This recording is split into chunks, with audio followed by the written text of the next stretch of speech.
Thanks for coming to 1500ESPN.com. Matthew Coller right there. Judd Zulgad right here. Wetmore will be back eventually. He will. He ran a marathon today. But the idiot ran, so I don't know sorry. what he was thinking. You're a sports writer. You're I a had sports tacos. broadcaster. This guy ate all game long. Very impressive. Yes, thank you. Not even Yeah. fat. No, I jog, but I'm not running 25 miles. But 26 miles. That's You're insane. Come on, Derek. You're an idiot. But anyway, I'll tell you right now, folks, very excited about the Vikings. They destroyed the Houston Texans today.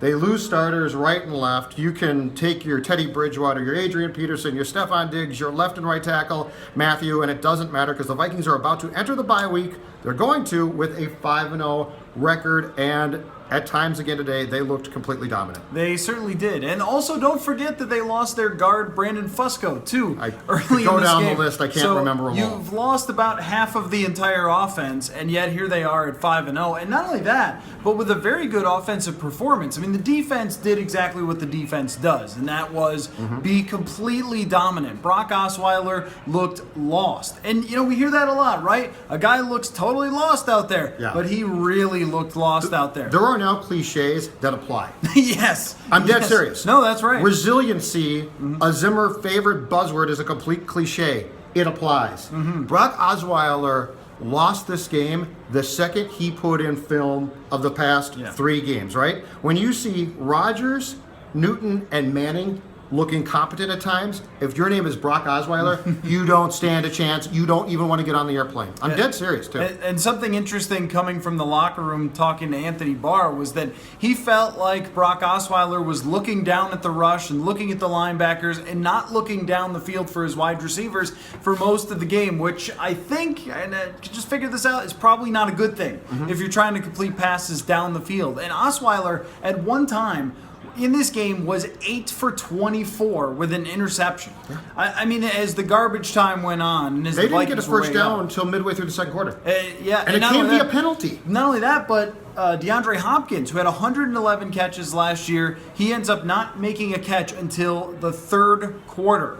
I mean, he was barely targeted in the game. In the first half, he had, 4 targets between him and Fuller. Yeah, I think they were at 4 targets at halftime. With 0 It was catches. ridiculous. Yeah. And Fuller ends up with 1 catch for 4 yards. I mean, each week this defense is doing things that are just mind-blowing. And if you look at my column that I wrote about 5 games, 5 wins, 5 defensive performances, you'll see a couple of stats that I threw in there that are just amazing from this game. 22 minutes of offense is all that the Houston Texans were allowed. And that's not just because Sam Bradford was moving the offense successfully. That's because it was 3 and out, 3 and out, 3 and out over and over again. And I think this was not their best defensive performance because of who they were facing, but they did exactly what we expected them to do, which was take a mediocre quarterback and make him look terrible. Cliche for you again. Pick your poison.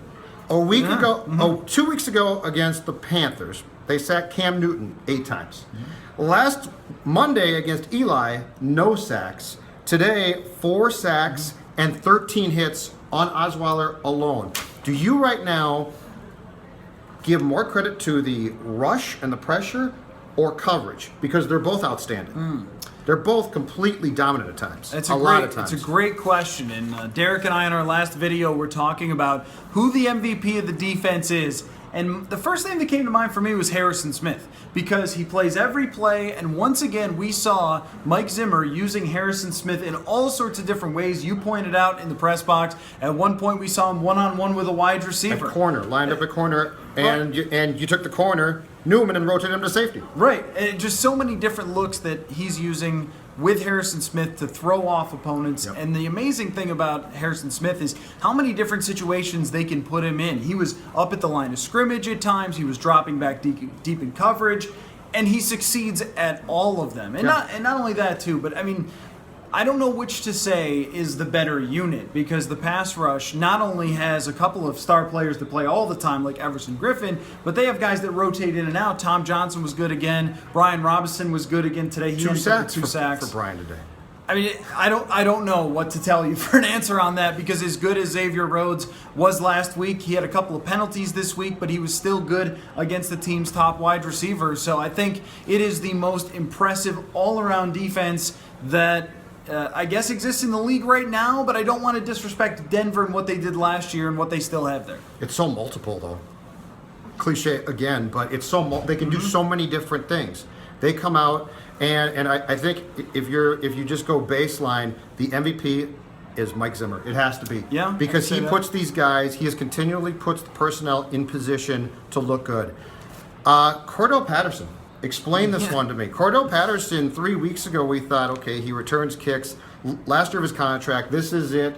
Major flame-out disappointment. Cordarrelle Patterson, the last 2 games, has been fantastic, right? I think you asked or me... Or today fantastic. You asked me once, is Cordarrelle Patterson a bust officially? And I think my answer was, yeah, probably. I mean, if all he is a kick returner, then the answer is probably yes. And Cordarrelle Patterson has said, not so fast. Not only Cordarrelle Patterson, but Sam Bradford as well. Somebody has to have the confidence to throw him the ball. So there's 2 things at play here. One, his quarterback really feels like he has confidence in throwing him the ball. Yep. And finally, they threw him a pass that wasn't just a screen pass. Yep. This time it was a floater to the end zone and let him go and get it. So I think that's a big part of it. The other part is that Cordarrelle Patterson, from what we've heard from everyone, from Mike Zimmer to Patterson himself, has changed his own attitude and his outlook about being on this team, which I think is one of those chicken and egg things about winning. Like, you win when guys buy in, right? And it starts with the kid playing gunner. That's the incredible thing about this entire story is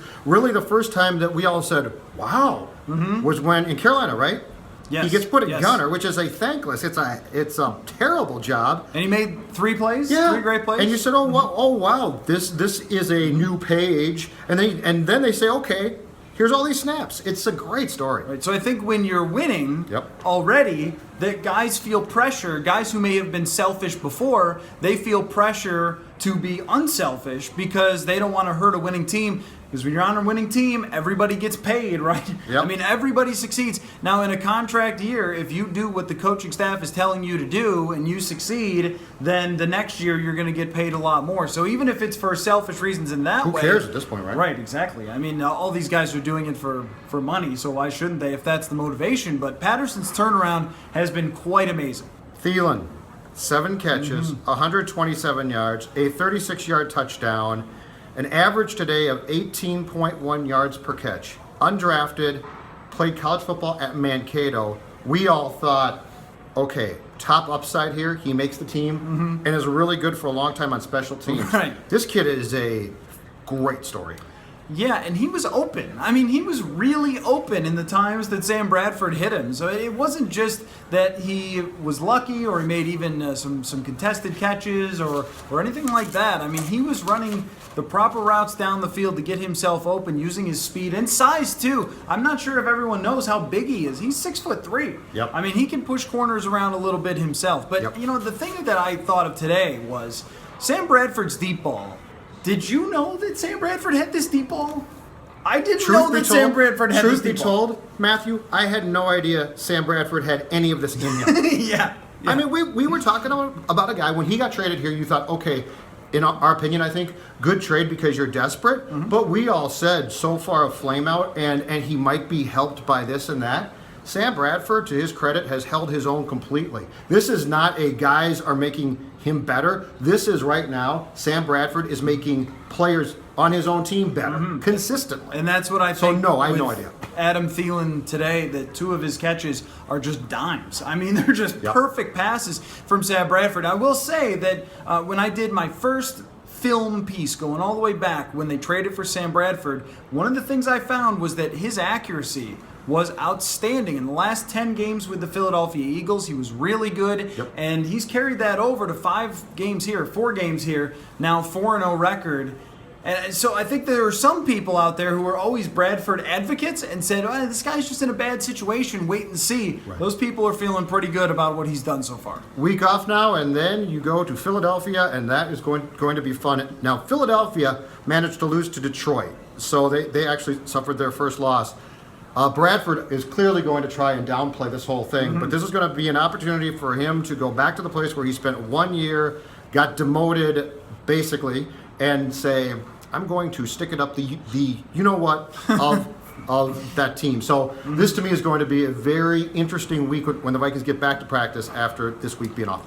And the pressure of the game will be something to watch with Sam Bradford. And this is another thing. He is proving everything wrong. Mike Zimmer said that he has toughness that he didn't know about, athleticism that he didn't realize either, which was one thing I found on tape from watching him with the Eagles, that he can move a little bit if he has to and throw on the run. And he's shown that from time to time, too, with the Eagles. But it was also, can this guy play in primetime? Because there were a few primetime games with the Eagles that I think twisted people's view on how good of a year he had, because they were serious meltdowns. I think one of them came against the Cowboys that everybody remembered, and then there was one against Arizona, the interception that Tyrann Mathieu got hurt on. He had a tremendously bad game, and it was big stage, big lights, but he's come out here at US Bank Stadium on a big stage on Monday Night Football and Sunday Night Football, and he's done it. So now he goes to having even more pressure and even more questions and 2 weeks to think about it. It's going to be the thing to watch. Last thing, offensive line. I hate to bring up bad things right now, but I really think. Well, Blair Walsh made all his kicks. Yeah, and Blair Walsh is fine. We will not mention Blair Walsh today. But last good job, thing, Blair. Last thing, offensive line. You get guys hurt left and right there, and TJ Clemmings really these last two games, and especially the first half today. That's my one fear if I'm Spielman and Zimmer is you can't get Bradford killed. I think, and he might at times. I think you're making phone calls. Yeah, I think you should be making phone calls. I know that in the NFL, the trades just don't happen that often. And left tackles. Who's trading a tackle at this point? But there's some teams that are going to be falling off the map. And I'm not saying that they should try to trade another pick, a high pick, to the Browns and try to get Joe Thomas or something, although I'm seeing the highlights right above me here. And the Browns are having about as bad of a season as you can have. First round pick in 2018, I guess, or 19? Yeah, I don't know about all that, but there might be some other teams that feel like their season is starting to drift down. Sure. They've moved the trade deadline back a little. You've got 2 weeks to think about it. It might be worth making some phone calls to some agents or to some other GMs to find out if there's someone out there, because TJ Clemmings today, unacceptable. Just unacceptable. There's no other way you could put it. And you can't get Brett Bradford killed. If you do, you're done. You can't have Sean Hill. In my opinion, you can't take Sean Hill and say, "Okay, buddy, start for us now." I agree. He can come in and relieve, but it's not going to work that way. It wasn't all Clemmings, but he was smoked. I mean, just smoked several times. Whitney Merciless was merciless in going after... Folks, I got to listen to this all day. Yeah, we should probably wrap that up. But he was... I got to listen to this all day. Merciless in going after Sam Bradford today and just making TJ Clemmings look bad. He just does not seem fit for the job on a week-to-week basis. And even as a fill-in, he's scary. So I think it's worth thinking about what might be on the market for a tackle. The Vikings improved to 5-0 going into the bye week. 1500ESPN.com is the site. You're there right now, so what I want you to do is start scanning around that site, because this guy has a lot of coverage. He's Coller. I'm Zulgad. Thanks for coming to the site.